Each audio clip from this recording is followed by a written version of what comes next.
ආයුබෝවන් ජ්‍යෝතිෂ්‍ය හෝරාව YouTube නාලිකාවට ඔබව සාදරයෙන් පිළිගන්නවා.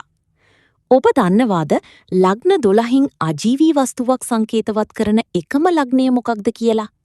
ඒ තමයි තරාදියක් සංකේතවත් කරන තුලා ලග්නය. ඔබ තුලා ලග්න හිමියෙක් නම් නැත්නම් ඔබ ආදරය කරන කෙනෙකු තුලා ලග්නයෙන් උපන් කෙනෙක් නම් අද මේ වීඩියෝව ඔබ වෙනුවෙන්මයි. වීඩියෝව ආරම්භයේදීම මම ඔබට ඉතාමත් වැදගත් රහසක් කියන්නම්.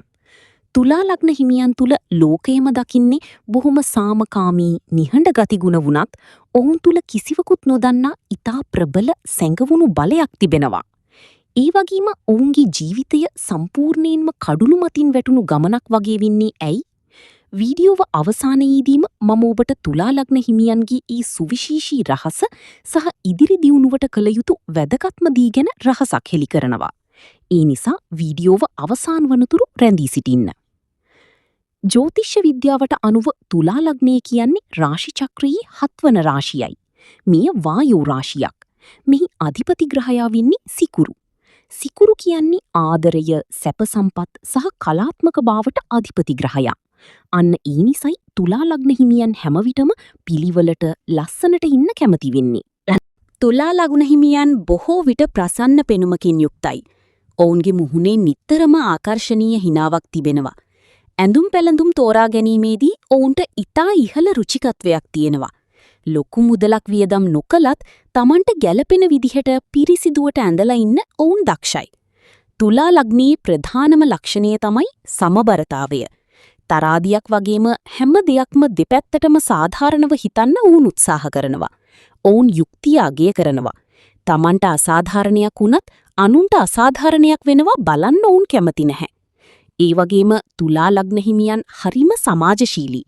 මිතුරන් නැති කරගන්න, පිරිසක් සමග සුහදව ඉන්න ඔවුන් උපන් හපන්නු. මොනතරම් ප්‍රශ්න තිබුණත් පිටතට පෙන්වන්නේ හරිම සැහැල්ලුවෙන්. ඔවුන් වාද විවාදවලට ඊතරම් කැමති නැහැ. ප්‍රශ්නයක් ඇති වුණොත් එය සාමකාමීව විසඳගන්නයි ඔවුන් නිතරම බලන්නේ. මිනිස්සෙක් වුණාම ಗುಣ වගේම දොස් තියෙනවා. තුලා ලග්න හිමියන්ගේ ප්‍රධානම දුර්වලතාවයක් තමයි තීරණයක් ගැනීමට ඇති අපහසුව. තරාදියේ තැටි දෙක වගේම මේක හොඳද අරක හොඳද කියලා හිතා කාලය ගත කරනවා. මේ නිසා සමහර අවස්ථාවලදී ඔවුන්ට ලැබෙන වටිනා අවස්ථා මගහැරෙන්න පුළුවන්. අනිත් කාරණය තමයි ඔවුන් අන් අයගේ සිත් රිදවීමට ඇති බය නිසා නැහැ කියලා කෙලින්ම කියන්න අකමැති. මේ නිසා අනවශ්‍ය ප්‍රශ්නවල ඔවුන් පැටලෙන්න ඉඩ තියෙනවා.